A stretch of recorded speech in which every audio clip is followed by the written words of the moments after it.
All right, so with graduation season for the class of 2025 coming to a close, there's a lot of young adults out there who are now looking ahead to their first job. In fact, last week on Modern Parenting, we looked into how to help your new grad ace that interview and get the gig. But now the question is, what happens once they are hired? How can we, as parents and loved ones, help children succeed starting from their very first day?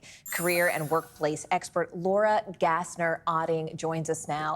She's the best-selling author of Limitless, How to Ignore Everybody, Carve Your Own Path, and Live Your Best Life. Help me live my best life, Laura, and let's help these new grads live their best life. All right, let's do it. Yeah, you know, it's interesting. I was talking to someone yesterday about how so many of the norms and workplace etiquette has essentially changed for this new generation. What do you think the biggest mistake, frankly, that new grads make and maybe aren't aware of they need to know when they walk into the workforce? Oh, I love this question because we live in the world of instant knowledge, right? Anybody can Google anything or chat GPT anything. And so we have a lot of grads who walk in with this like solution vomit. They just already know all of the answers to everything and they don't stop and listen and figure out the norms and the cultures of the office in which they're working. And it goes double if it's this sort of hybrid or virtual when they don't get a chance to like sit and listen and observe before they start talking. So you're saying, you know, take stock. Yes. Just take stock, figure out what the mores are, the culture, but listen first. When you talk about the virtual world, I was talking to a colleague who says on his team, he makes sure that all of the young employees turn on their cameras when they're doing these like Teams meetings.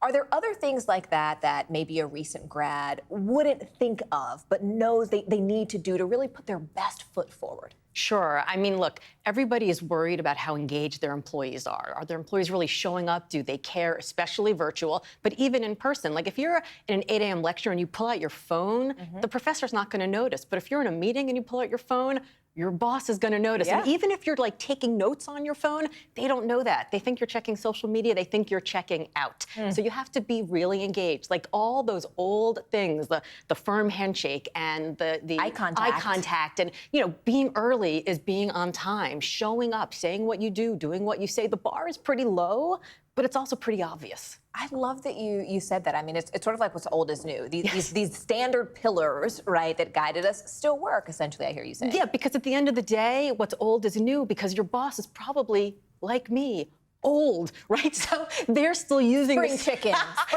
Laura. So, you know, even if you're young, they're still using the same rules that they used to manage before. So your boss, even if you're sitting there in your cubicle and you're using a different way to get online, it's virtual, right? It doesn't matter. Your boss is still walking around and managing by walking around. So, you know, you've got to level up with who you are, how you're dressed, how you show up, and making sure that, you know, everyone used to say like dress for the job that you want, but I would say dress for the opportunity that you seek. Because if your boss is thinking about whether or not they take you to a meeting where the deal is made, where the relationship is formed, where, you know, you figure out how ideas are generated, you don't want you being underdressed or underprepared to be friction that stops them from bringing you in. So dress for the opportunity that you want to be invited to be part of. So you would say err on the side of formality if there's a question. I would say when in doubt, level up. I would rather be overdressed than overlooked. Ooh, on that note, Miss Laura, we just dropped the mic. Laura Gassner Otting, thank you so much. That was just, I think, really important. I love the way that you made this so accessible,